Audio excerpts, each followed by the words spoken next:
बिस्मिल्लाहिर्रहमानिर्रहीम। दुनिया में इस वक्त 195 ममालिक हैं। सूरज सबसे पहले जापान में निकलता है।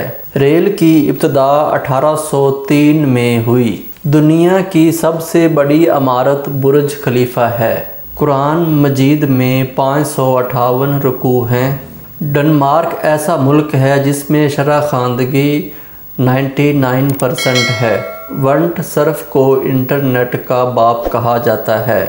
कुरान मजीद की सबसे बड़ी आयत सूरह बकरा की आयत नंबर 282 है।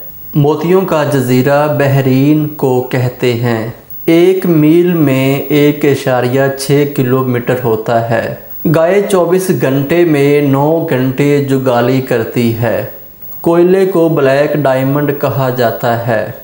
चांद सूरज के गिर्द साल में 13 चक्कर मुकम्मल कर लेता है। कायदे आज़म की वफ़ात पर कौमी परचम 40 दिनों तक सरनगू रहा।